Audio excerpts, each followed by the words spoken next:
Hello everyone, welcome to channel. आज आम discuss करवा कि +2 सेकेंड ईयर जोटा कि तुम रोचे पार्ट 2 आमर टॉपिक होची पॉलिटिकल साइंस रो बहुत इम्पोर्टेंट 2 मार्किया क्वेश्चन टा ओके सिलेक्टेड क्वेश्चन टा ओके जोटा कि ऑलरेडी आसी सारी तुमर बोर्ड एग्जाम रे ये क्वेश्चन टा मु जहाँ भी डिस्कस करची सेटा ऑलरेडी आसी सारी तुम बोर्ड एग्जाम रे ए वर्ष भी आसबार चांसेसटा बहुत ज़्यादा रोचे ओके। तो वीडियोटा को प्रथम रु शेष जाए कि देखिए ओके आउ चैनल टी को सब्सक्राइब करेंगे आउ सांग मानू निहाती शेयर करेंगे ओके। प्रथम क्वेश्चन देछि कि जातीय जरूरीकालीन परिस्थिति कौन नेशनल इमरजेंसी बा जातीय जरूरीकालीन परिस्थिति कौन बोली क्वेश्चन दिखाई प्रथम। तो यार आंसर कौन हम ना जातीय जरूरीकालीन परिस्थिति होची जेतेबेले देशर सुरक्षा जेतेबेले देश रे युद्ध किंबा बाह्य आक्रमण किंबा आंतरिक विद्रोह द्वारा संकट रे पड़े एही समय रे राष्ट्रपति जातीय जरूरीकालीन घोषणा करती ओके। जदि कौनसी राज्य रे ओके किंबा कौनसी देश रे युद्ध हब किंबा बाह्य शत्रु आक्रमण करिवो किंबा आंतरिक विद्रोह देखा जिवो सही समय रे राष्ट्रपति कौन करिवे ना जातीय जरूरीकालीन परिस्थितिटा घोषणा कर दियंती ओके बा नेशनल इमरजेंसी बोली कहा जाए। एटा संविधान रो तुमर धारा नंबर 352 रे उल्लेख करा जायछि ओके। संविधान रो धारा 352 रे जातीय जरूरीकालीन परिस्थिति संपर्क रे वर्णना करा जायछि ओके। तापरे आसला क्वेश्चन नंबर 2 जोटा कि पंचायत राज विषय कहा जाय। पंचायत राज रो लक्ष्य कौन पंचायत राज रो लक्ष्य होछि ग्राम स्तर रे लोकंकु स्वयं शासनर अधिकार दे लोकतंत्र को सुदृढ़ करवा यह द्वारा कौन हम ना ग्रामीण विकास हम एवं लोकंकु शासन प्रक्रिया रे सक्रिय भाव रे भागीदार करा जिवो ओके। एटा होछि पंचायत राज रो लक्ष्य बुझी पारलो। तापर हला क्वेश्चन नंबर 3 जोटा कि सहरांचल स्वायत्त शासन ढांचा कौन बोली कह सहरांचल स्वायत्त शासन व्यवस्था रही आउ गोटे हूँ आमर ग्रामांचल स्वायत्त शासन व्यवस्था रही दुईटा। ग्रामांचल स्वायत्त शासन व्यवस्था जमती 3टी स्तर रही ठीक सेमती सहरांचल स्वायत्त शासन व्यवस्था 3टी स्तर रही कौन कौन जमती नगर पंचायत है पौरपालिका है आउ महानगर निगम है यहाँ हूँ 3टा स्तर रही ओके। एगुड़िक सहरर अंचलर शासन और विकास कार्य संचालन करे एगुड़िक सहरर विकास क्षेत्र रे बा शासन क्षेत्र रे कौन करथाय सहाय्य करिथाय आउ सहरांचल स्वायत्त शासन विषय संविधान 74तम संशोधन रे सहरांचल स्वायत्त शासन व्यवस्था संपर्क रे कहा जायछि ओके। तापर आसला क्वेश्चन नंबर 4 लिंगगत असमानता कौन लिंगगत असमानता कौन लिंगगत असमानता कहले आमे बुझू कि नारी और पुरुष मध्य जो पार्थक्यता देखा जाए ताहाको आम कौन कहथौ लिंगगत असमानता बोली कहा जाए। यह सामाजिक और आर्थिक क्षेत्र रे कुप्रभाव पकाई थाए बा असमतुल सृष्टि करि थाए ओके। तो संविधान रो धारा 15 रे लिंगगत असमानता विषय रे आलोचना करा जाइछि। तापर आसला क्वेश्चन नंबर तुमर 5 मिलित जाति संघर मुख्य लक्ष्य कौन मिलित जाति संघर मुख्य लक्ष्य कौन मुख्य लक्ष्य गुड़िक है जमती कि विश्व शांति और सुरक्षा रक्षा करवा राष्ट्रमानଙ୍କ ମଧ୍ୟରେ ମିତ୍ରତାପୂର୍ଣ୍ଣ ସମ୍ପର୍କ ବଢ଼ାଇବା। ତାପରେ ଆସିଲା ମାନବ ଅଧିକାର ଓ ମୌଳିକ ସ୍ୱାଧୀନତାକୁ ସୁରକ୍ଷା କରିବା। ଏସବୁ ହେଉଛି ମିଳିତ ଜାତିସଂଘର ଲକ୍ଷ୍ୟ। ଓକେ, ତାପରେ ଆସିଲା କ୍ୱେଶ୍ଚିନ୍ ନମ୍ବର 6 ନମ୍ବରରେ କୁହାଯାଇଛି ସବୁଜ ଗୃହ ଗ୍ୟାସ୍ କ'ଣ? ସବୁଜ ଗୃହ ଗ୍ୟାସ୍ କହିଲେ କ'ଣ ବୁଝ? ସବୁଜ ଗୃହ ଗ୍ୟାସ୍ ହେଉଛି ଏଭଳି ଏକ ଗ୍ୟାସ୍ ଯେଉଁଟାକି ପୃଥିବୀର ତାପମାତ୍ରାକୁ ବୃଦ୍ଧି କରିଥାଏ। ଓକେ, ଯେଉଁଟାକି ପୃଥିବୀର ତାପମାତ୍ରାକୁ ବୃଦ୍ଧି କରିବାରେ ସାହାଯ୍ୟ କରିଥାଏ। ସବୁଜ ଗ୍ୟାସ୍ ବୋଲି ସେଇ ଗ୍ୟାସ୍ ଗୁଡ଼ିକୁ କୁହାଯାଏ ଯେଉଁମାନେ ପୃଥିବୀର ବାୟୁମଣ୍ଡଳର ତାପକୁ ଧରି ପୃଥିବୀକୁ ଉଷ୍ଣ କରେ। ଏହି ପ୍ରକ୍ରିୟାକୁ ଆମେ କ'ଣ କହିଥାଉ? ସବୁଜ ଗୃହ ପ୍ରଭାବ ବୋଲି କୁହାଯାଏ। ଏଥିରେ ଅନ୍ତର୍ଭୁକ୍ତ ହୋଇଥାନ୍ତି କେଉଁ କେଉଁ ଗ୍ୟାସ୍ ଗୁଡ଼ିକ? ଯେମିତିକି ହେଲା ତୁମର କାର୍ବନ ଡାଇଅକ୍ସାଇଡ଼ ଗ୍ୟାସ୍ ହେଲା, ମିଥେନ୍ ଗ୍ୟାସ୍ ହେଲା, ତାପରେ ହେଲା ନାଇଟ୍ରିକ୍ ଅକ୍ସାଇଡ଼ ହେଲା, CFC ବା କ୍ଲୋରୋଫ୍ଲୋରୋ କାର୍ବନ ହେଲା। ଏସବୁ ଗ୍ୟାସ୍ ଗୁଡ଼ିକ ସବୁଜ ଗୃହ ପ୍ରଭାବରେ ମୁଖ୍ୟ ଭୂମିକା ଗ୍ରହଣ କରିଥାଏ। ଓକେ, ତାପରେ ହେଲା କ୍ୱେଶ୍ଚିନ୍ ନମ୍ବର 7 ଯେଉଁଟାକି ଆର୍ଥିକ ଜରୁରୀକାଳୀନ ପରିସ୍ଥିତି ବିଷୟରେ କୁହାଯାଏ। ଆର୍ଥିକ ଜରୁରୀକାଳୀନ ପରିସ୍ଥିତି କ'ଣ? What is financial emergency? କେତେବେଳେ ଆର୍ଥିକ ଜରୁରୀକାଳୀନ ପରିସ୍ଥିତି ଦେଖାଯାଏ? ନା ଯେତେବେଳେ ଦେଶରେ କୌଣସି ଯଦି ଯୁଦ୍ଧ ହେବ କିମ୍ବା ଆର୍ଥିକ ଯଦି ସ୍ଥିତି ଗଭୀର ଭାବରେ ଅସ୍ଥିର ହୋଇପଡ଼େ, ବିଭିନ୍ନ କାରଣ ହୋଇଥାଏ। ଯେମିତିକି ଯଦି ଯୁଦ୍ଧ ହେଲା କିମ୍ବା ଆନ୍ତରିକ ଭିତରେ ଯଦି ଡିଷ୍ଟର୍ବାନ୍ସ ହେଉଛି, ସେହି ଅବସ୍ଥାରେ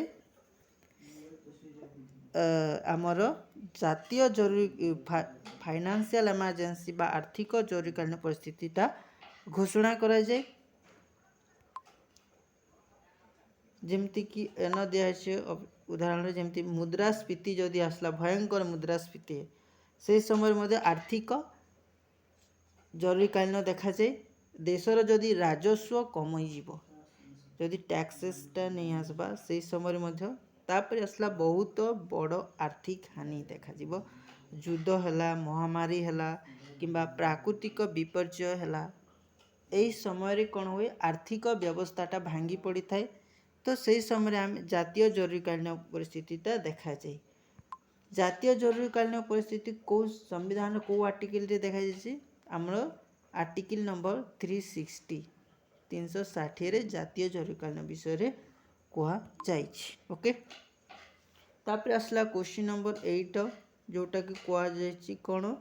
ରାଷ୍ଟ୍ରପତି ଶାସନ ବିଷୟରେ। ରାଷ୍ଟ୍ରପତି ଶାସନଟା କ'ଣ? ରାଷ୍ଟ୍ରପତି ଶାସନ ବୋଲି ସେହି ପରିସ୍ଥିତିକୁ କୁହାଯାଏ ଯେତେବେଳେ କୌଣସି ରାଜ୍ୟରେ ସାଧାରଣ ସରକାରୀ ବ୍ୟବସ୍ଥାର ବିଫଳ ହୋଇଯାଏ ଏବଂ ସେଠାରେ କେନ୍ଦ୍ର ସରକାର ସିଧାସଳଖ ଶାସନ ନେଇଥାଏ। ଓକେ, ଯଦି କୌଣସି ରାଜ୍ୟରେ ସରକାରୀ ବ୍ୟବସ୍ଥାଟା ଯଦି ବିଫଳ ଦେଖାଯାଏ, ସେହି ସମୟରେ କ'ଣ କରାଯାଏ? ନା ଆମର ସେଣ୍ଟ୍ରାଲ ଗଭର୍ଣ୍ଣମେଣ୍ଟ ଯିଏ ରହନ୍ତି, ସିଏ କଣ୍ଟ୍ରୋଲ କରନ୍ତି ସେଇ ଷ୍ଟେଟକୁ ବା ସେ ରାଜ୍ୟକୁ। ଓକେ, ସେହି ସମୟରେ ରାଷ୍ଟ୍ରପତି ଶାସନଟା କହିଥାନ୍ତି। ରାଷ୍ଟ୍ରପତିଙ୍କ ନିର୍ଦ୍ଦେଶରେ ଶାସନ ହୋଇଥାଏ ସେହି ସମୟରେ। ଓକେ, ଏଟା ହେଉଛି ଆମର ସମ୍ବିଧାନର 356 ଧାରା ଅନୁସାରେ ରାଷ୍ଟ୍ରପତି ଶାସନଟା ଲାଗୁ କରାଯାଏ। ତାପରେ ଆସୁଛି ତମର ଆଞ୍ଚଳିକତାବାଦ କ'ଣ ବା ରିଜିଓନାଲିଜମ। ଆଞ୍ଚଳିକତାବାଦ ବୋଲେ ସାଧାରଣ ଭାଷାରେ ଯଦି ଆମେ କହିବା, ଆଞ୍ଚଳିକତାବାଦରେ କେତେବେଳେ ଦେଖାଯାଏ? ଯେତେବେଳେ ନିଜ ଅଞ୍ଚଳକୁ ଯଦି ଆମେ ଅଧିକ ଗୁରୁତ୍ୱ ଦେବା, ଓକେ, ସେହି ସମୟରେ ଆଞ୍ଚଳିକତାବାଦ ଦେଖାଯାଏ। ଯେମିତିକି ଆଞ୍ଚଳିକତାବାଦ ବୋଲି ସେହି ଧାରଣା କିମ୍ବା ଆନ୍ଦୋଳନକୁ କୁହାଯାଏ ଯେଉଁଥିରେ କୌଣସି ନିର୍ଦ୍ଦିଷ୍ଟ ଅଞ୍ଚଳକୁ ହିତ ପାଇଁ କିମ୍ବା ପରିଚୟ ପାଇଁ କିମ୍ବା ସ୍ୱାର୍ଥକୁ ଜାତୀୟ ହିତ ଠାରୁ ଅଧିକ ଗୁରୁତ୍ୱ ଦିଆଯାଏ। ଓକେ, ଜାତୀୟ ହିତରେ ଅଧିକ ଗୁରୁତ୍ୱ ଦେଖାଯିବ, ତାକୁ ଆମେ କହିବା ଆଞ୍ଚଳିକତାବାଦ। ଏହାର ମୁଖ୍ୟ ଲକ୍ଷ୍ୟ ହେଉଛି କ'ଣ?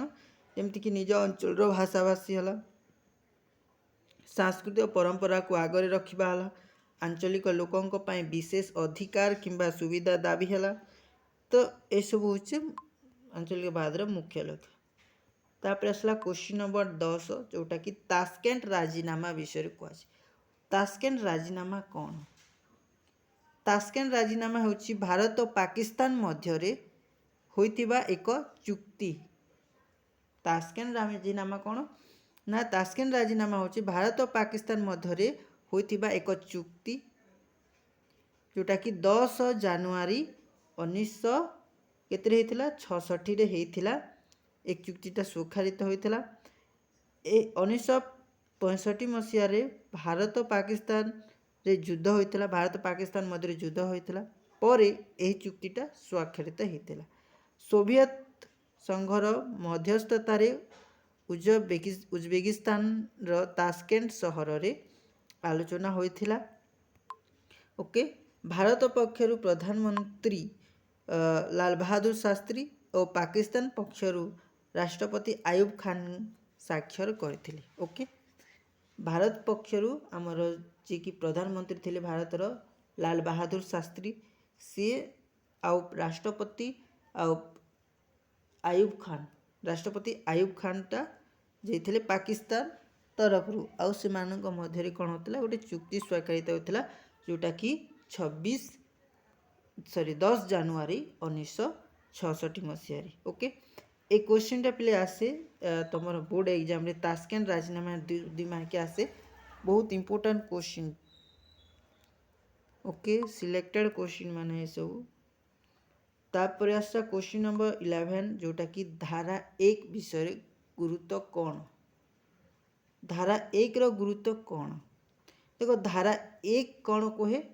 धारा 1 कहे कि भारत अर्थात इंडिया राज्य मानकर एक संघ बोली कहुए। भारत अर्थात इंडिया राज्य मानकर गोटे संघ, राज्य मानकू नेकी गोटे संघटा सृष्टि करि पारे। ओके, राज्य माने निज इच्छारे अलगा ही नहीं पारन ए जगह। ओके, कारण राज्य मानकू नेकी ही सेंटरटा बा संघटा गठित होइछि। तापर आसला क्वेश्चन नंबर 12 जोटा कि ग्राम सभा कौन? ग्राम सभा कौन? ग्राम सभा होछि ग्राम पंचायत समस्त प्राप्त बयस भोटदातांकर एक साधारण सभा। ग्राम सभा होछि ग्राम पंचायत अंचलर समस्त प्राप्त वयस्क मतदातांकर एक सभा।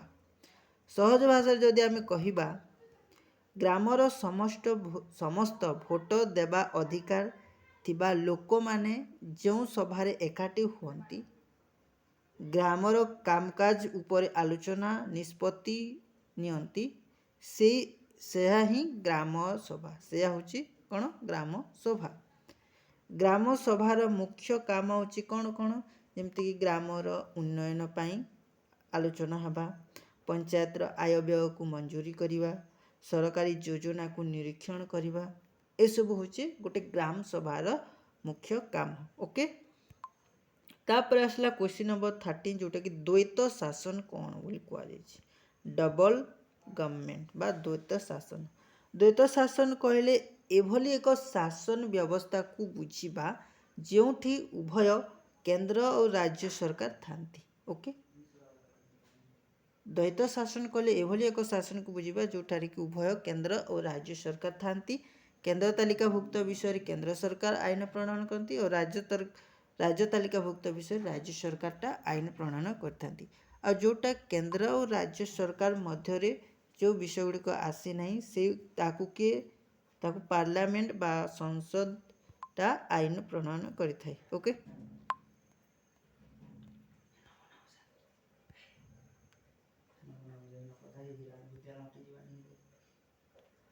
ओके, आज क्लास रे 13टा क्वेश्चन आम डिस्कस करिछे। एटा होछि पार्ट 2 वीडियो। तापरे आम डिस्कस करबा नेक्स्ट वीडियो माध्यम रे 3 मार्किया क्वेश्चन ओके, जोटा कि सिलेक्टेड रहबो।